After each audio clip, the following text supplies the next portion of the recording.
She knocked like her life depended on it. And maybe, it really did. When the door opened, she collapsed into his chest and whispered, "Help me." What happened next will leave you in tears. Backhand index pointing right before you watch. Make sure to like this video and subscribe to Kindness Stories for more heart-touching tales like this one. The rain had been falling all night, soft at first, but then like sheets tumbling from the sky. It was 2:17 a.m. when Daniel Miller, a single father of a 6-year-old girl named Lily, heard the knock on the door. He had just tucked Lily back into bed after one of her nightmares, monsters in the closet, again, when the noise came. 3 knocks. Then silence. Then one more. He paused by the kitchen counter, where he'd left a warm glass of milk for himself. His hand hovered over it, then changed direction and reached for the baseball bat by the doorway. It wasn't that kind of neighborhood. But the world didn't always follow the rules of geography anymore. He opened the door cautiously. She practically fell into him.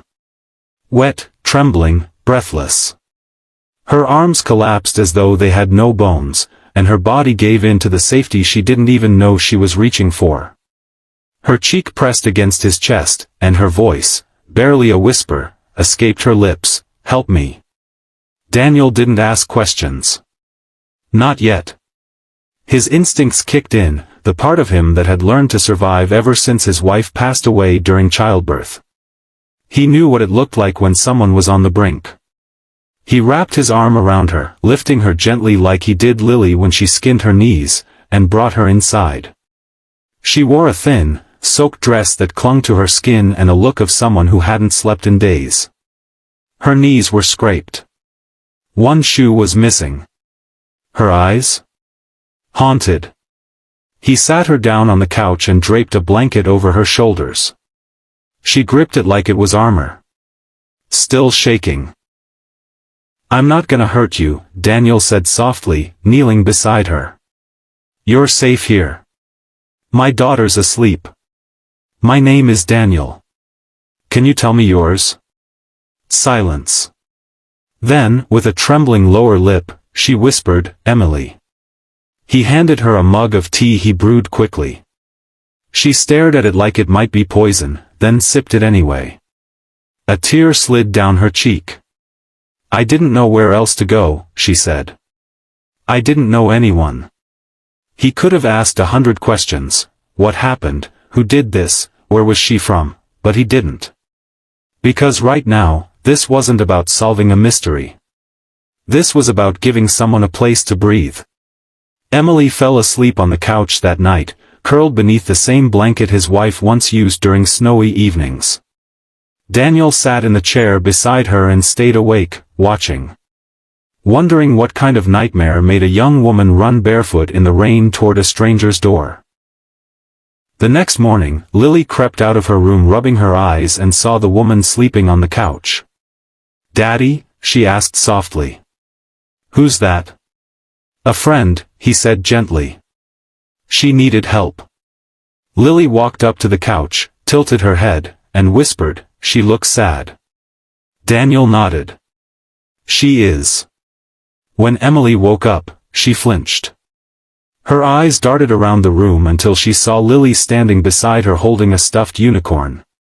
"I brought you Sparkle," Lily said with a smile. "She helps me sleep when I'm scared." And just like that, Emily broke. Not in a loud or dramatic way. But quietly. The kind of break that turns pain into tears. She took the stuffed toy and hugged it tightly, nodding without words. That afternoon, Daniel made pancakes. Emily barely spoke, but she sat at the table. Her eyes lingered on Lily. There was a longing in them. And something else. Regret. It was after breakfast when Daniel found her in the backyard, staring at the swing set. Rain had stopped, but her eyes still held storms. He stepped beside her. "I'm not trying to pry," he said. "But if there's someone dangerous out there, I need to know." She looked at him for a long time. Then took a breath. I ran from my fiancé, she whispered. He's powerful. Rich. He owns people. He tried to make me someone I'm not. I was just trapped. And then I said no. And he hit me. Twice. I tried to report it. The cops laughed. Called it a lover's quarrel. I ran last night because I overheard him say he'd make sure I disappear. So I ran. I just kept running. Daniel clenched his fists. He won't hurt you here. I shouldn't have brought this into your life, she said. I should go. He stepped in front of her. You came here because someone up there knew you needed protection. You're not leaving. Tears welled up again. But this time, they weren't just from fear. They were from relief. That night, Daniel made up the guest room. Lily insisted on reading Emily a bedtime story. For the first time in what seemed like forever, Emily smiled. But not everything ends neatly. The next day, a black SUV parked down the block. Daniel saw it from the window. And inside? A man with a cigar. Waiting. The past had found her. Daniel knew fear. But this was different. As he watched the black SUV idle near his driveway, he realized he had something he hadn't had in a long time, anger. Not the kind that lashes out. The kind that protects.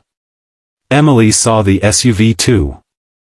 The moment her eyes locked with the man's face behind the tinted window, her body went rigid. That's him, she whispered. Damon. Then you stay inside, Daniel said. I'll talk to him. Emily grabbed his arm. He's not just a man. He's dangerous. Daniel looked at her. So am I. When it comes to protecting someone who needs it. He stepped outside. Walked straight to the car. The window rolled down. Can I help you? Daniel asked. The man smirked. She's mine. You're housing a criminal. I could bury you in lawsuits. Daniel's voice was steady. You lay one hand on her, I'll bury you in something else. You want her? Go to the police. But you better bring real evidence, not your checkbook. Now drive away. Damon narrowed his eyes. This isn't over. You're right, Daniel said. Because I'm not done yet either. The SUV drove off. But Daniel knew it wasn't finished. That night, Emily confessed everything. The engagement that felt like a contract. The bruises. The threats. The power Damon held over the small town she came from. And Daniel, he listened. Then he picked up the phone and called someone. His late wife's brother, a lawyer in Chicago. By the weekend, Daniel had arranged for a restraining order.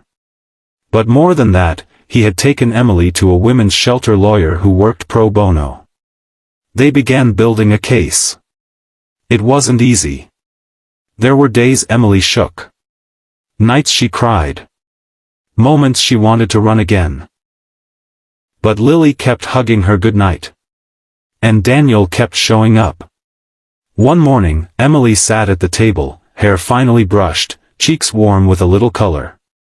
She looked at Daniel and said, I'm not afraid anymore. Not because he's gone. But because you showed me I can stand.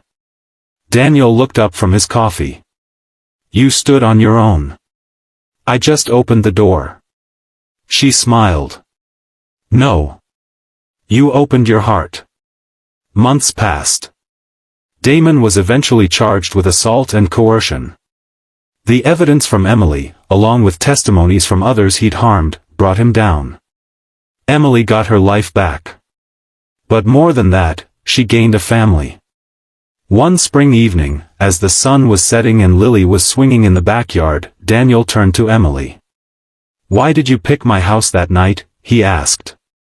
Out of all the houses on this street? She leaned into him, her head on his shoulder. I didn't pick it, she said. My legs gave out. I collapsed. But now I believe God made sure it was your door. He looked down at her, his voice almost breaking. I'm glad you knocked. She smiled. I'm glad you opened. And that night, under the stars, she kissed him, not like someone who needed saving, but like someone who had finally found home. Sparkling Heart, if this story touched your heart, please like the video and subscribe to Kindness Stories.